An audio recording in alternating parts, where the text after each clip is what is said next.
संतोषी माता की कथा। एक बुढ़िया थी और उसके 7 बेटे थे। 6 कमाने वाले, एक निकम्मा। बुढ़िया माँ 6 पुत्रों की रसोई बनाती, भोजन कराती और पीछे से जो कुछ बचता 7वें को दे देती। परंतु 7वां पुत्र बड़ा भोला भाला था, मन में कुछ विचार न करता। एक दिन वह अपनी बहू से बोला, देख मेरी माता का मुझ पर कितना प्रेम है। वह बोली, क्यों नहीं, सबका जूठा बचा हुआ तुमको खिलाती है। वह बोला, ऐसा नहीं हो सकता, जब तक अपनी आंखों से नहीं देखूं मान नहीं सकता। बहू ने हंसकर कहा, तुम देख लोगे तब तो मानोगे। कुछ दिन बाद बड़ा त्योहार आया। घर में 7 प्रकार के भोजन और चूरमा के लड्डू बने थे। वह परीक्षा लेने के लिए सिर दर्द का बहाना कर पतला कपड़ा सिर पर ओढ़कर रसोई घर में सो गया और कपड़े में सब देखता रहा। 6 भाई भोजन करने आए। उसने देखा माँ ने उनके लिए सुंदर सुंदर आसन बिछाए, 7 प्रकार की रसोई परोसी है। वह जिमाती रही, वह देखता रहा। 6 भाई भोजन कर उठे। तब माँ ने उनकी जूठी थालियों में से लड्डुओं के टुकड़ों को उठाया और एक लड्डू बनाया। जूठन साफ कर बुढ़िया माँ ने पुकारा, उठ बेटा, 6 भाई भोजन कर गए, अब तू ही बाकी है, उठ भोजन कर। उठ न, कब खाएगा। उसने कहा, मुझे भोजन नहीं करना, मैं प्रदेश जा रहा हूँ। माता ने कहा, कल जाता हो तो आज ही जा। वह बोला, हाँ हाँ आज ही जा रहा हूँ। यह कहकर वह घर से निकल गया। चलते समय बहू की याद आई। वह गौशाला में कंडे थाप रही थी। जाकर बोला, हम जावे प्रदेश, आवेंगे कुछ काल, तुम रहियो संतोष से धर्म आपनो पाल। 2 निशानी आपनी देख धरो मधीर, सुधी हमरी मत विसारियो, रखियो मन गंभीर। वह बोला, मेरे पास तो कुछ नहीं, यह अंगूठी है, सो ले लो और अपनी कुछ निशानी मुझे दे दो। वह बोली, मेरे पास क्या है, यह गोबर का भरा हाथ। यह कहकर उसकी पीठ में गोबर की हाथ की थाप मार दी। वह चल दिया। चलते चलते दूर देश में पहुंचा। वहां एक साहूकार की दुकान थी। वहां जाकर बोला, सेठ जी मुझे नौकरी पर रख लो। साहूकार को जरूरत थी। साहूकार ने कहा, काम देखकर दाम मिलेंगे। साहूकार की नौकरी मिली। वह सवेरे 7 बजे से रात्रि 12 बजे तक काम करने लगा। कुछ दिन में दुकान का लेन देन, हिसाब किताब, ग्राहकों को माल बेचना, सारा कामकाज करने लगा। साहूकार के 7-8 नौकर थे, वे सब चक्कर खाने लगे। वह बहुत होशियार बन गया।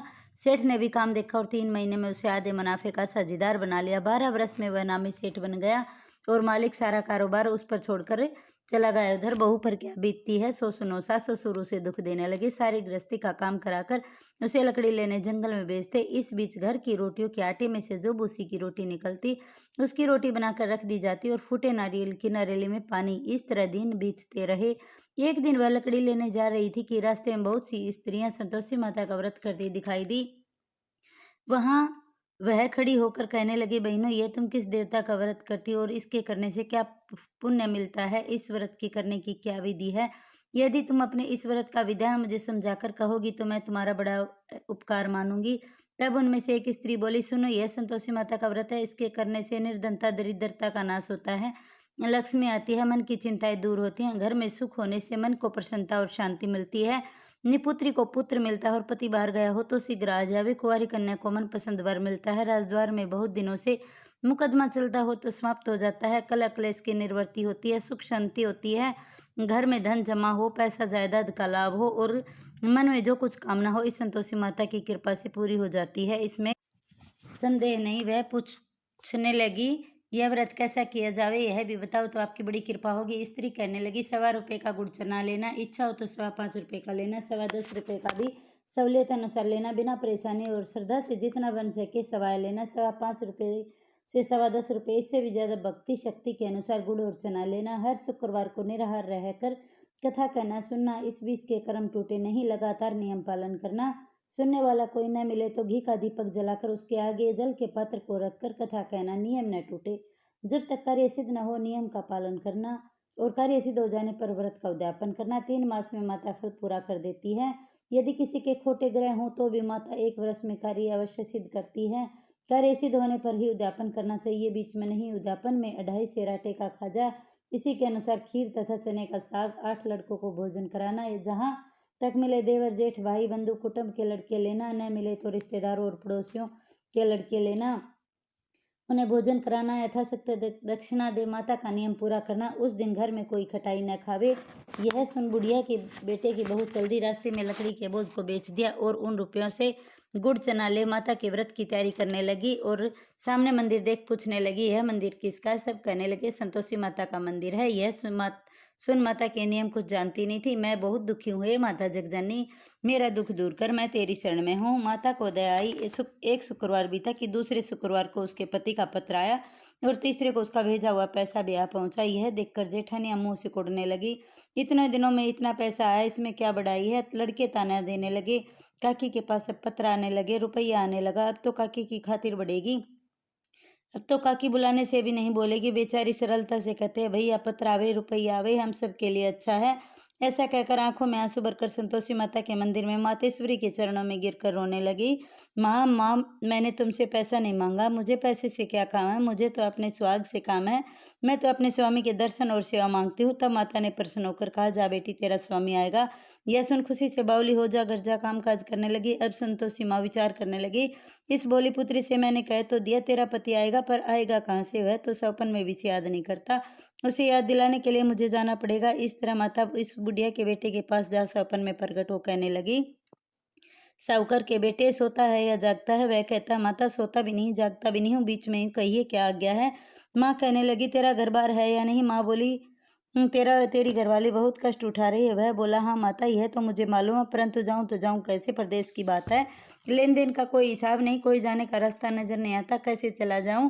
पर माँ कहने लगी, मेरी बात मान, सवेरे नहा धोकर संतोषी माता का नाम ले, घी का दीपक जला, दंडवत कर दुकान पर जा बैठना।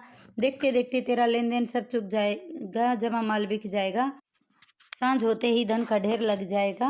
अब तो वह सवेरे बहुत ही जल्दी उठ मित्र बंधुओं से अपने सपने की बात कही और वे सब उसकी बात अनसुनी कर हंसी उड़ाने लगे। कहीं सपने भी सच होते हैं।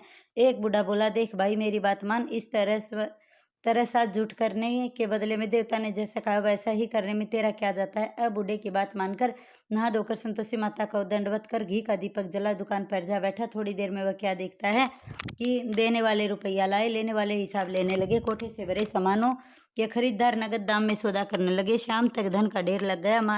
मन में माता का नाम ले प्रसन्न हो घर जाने के वास्ते गहना कपड़ा सामान खरीदने लगा। यहाँ के काम से निपट कर घर को रवाना हुआ। इधर उसकी बहू बेचारी जंगल में लकड़ी लेने जाती, लौटते वक्त माता के मंदिर पर विश्राम करती। वह तो उसके रोज रुकने का स्थान ठहरा। दूर से धूल उड़ती देख वह माता से पूछते, है माता, यह धूल कैसे उड़ रही है। माँ कहती है, पुत्री, तेरा पति आ रहा है। अब तू ऐसा कर, लकड़ियों के 3 बोझ बना ला, एक नदी के किनारे रख, दूसरा मंदिर पर और तीसरा अपने सर पर रख। तेरे पति को लकड़ी का गट्ठा देखकर मोह पैदा होगा, वह वहां रुकेगा, नाश्ता पानी बना खाकर माँ से मिलने जाएगा। तू लकड़ी का बोझ उठाकर जाना और बीच चौक में गट्ठा डालकर 3 आवाजें जोर से लगाना, लो सासू जी, लकड़ियों का गट्ठा लो, भूसी की रोटी दो, नारियल के खोपरे में पानी दो, आज मेहमान कौन आया है। माँ की बात सुनकर वह बहुत अच्छा माता जी कहकर प्रसन्न हो लकड़ियों के 3 गट्ठे ले आई, एक नदी के तट पर, एक माता के मंदिर पर। इतने में ही वह मुसाफिर आ पहुंचा। सूखी लकड़ी देखकर उसकी इच्छा प्रकट हुई कि यह यहाँ निवास करे और भोजन बना खा पीकर गांव को चले। इस प्रकार भोजन बना विश्राम ले गांव को गया। उसी समय बहू सिर पर लकड़ी का गट्ठा लिए आती है, उसे आंगन में डालती है, जोर से 3 आवाजें देती है, लो सासू जी, लकड़ियों का गट्ठा लो, भूसी की रोटी दो, नारियल के खोपरे में पानी दो, आज मेहमान कौन आया है। यह सुनकर उसकी सास अपने दिए हुए कष्टों को बुलाते हुए कहती है, बहू ऐसा क्यों कहती, तेरा पति ही तो आया है, आ बैठ, मीठा भात का भोजन कर, कपड़े गहने पहन। इतने में आवाज सुनकर उसका स्वामी बाहर आता है और अंगूठी देख व्याकुल हो जाता है। माँ से पूछता है, यह कौन है। माँ, तेरी बहू है बेटा, तेरी बहू है। आज 12 वर्ष हो गए जब से तू गया है, तब से सारे गांव में जानवर की तरह भटकती फिरती है, काम काज घर का कुछ नहीं करती, 4 समा कर खा जाती है। अब तुझे देखकर भूसी की रोटी और नारियल के खोपरे में पानी मांगती है। वह लज्जित तो बोला, ठीक है माँ, मैंने इसे भी देखा और तुम्हें भी देखा, अब मुझे दूसरे घर की चाबी दो, मैं उसमें रहूंगा। ठीक है बेटा, जैसी तेरी मर्जी।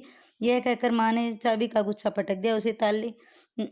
उसने ताली का गुच्छा लेकर दूसरे कमरे को खोलकर सारा सामान जमा। एक दिन में ही वह राजा के महल जैसा ठाठ बाट बन गया। वह सुख भोगने लगी। तत्पश्चात अगला शुक्रवार आया। उसने अपने पति से कहा, मुझे माता का उद्यापन करना है। उसका पति बोला, बहुत अच्छा, खुशी से कर ले।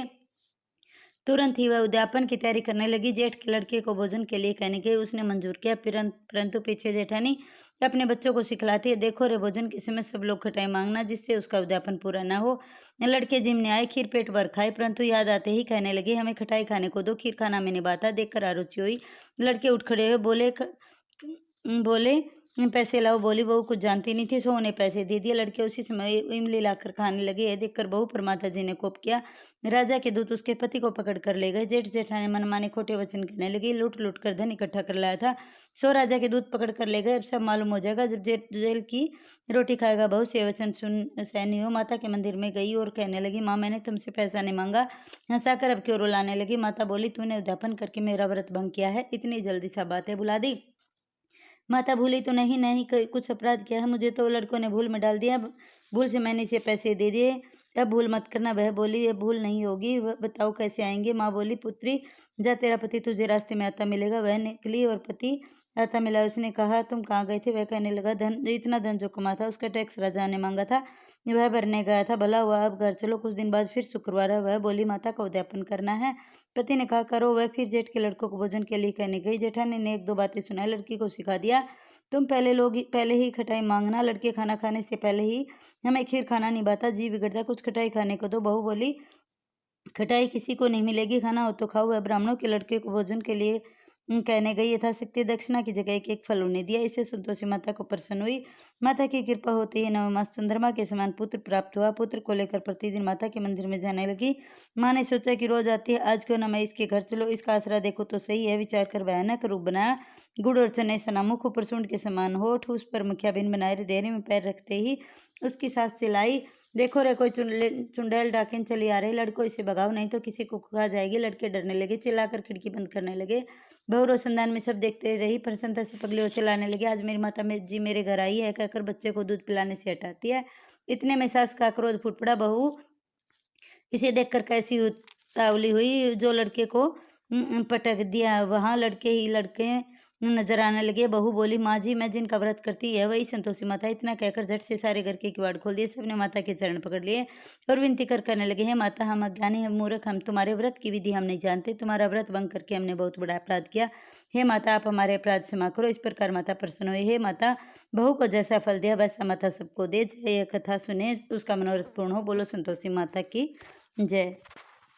और अब तक आपने इस चैनल को सब्सक्राइब नहीं किया है तो प्लीज़ सब्सक्राइब करें और लाइक करें, शेयर करें।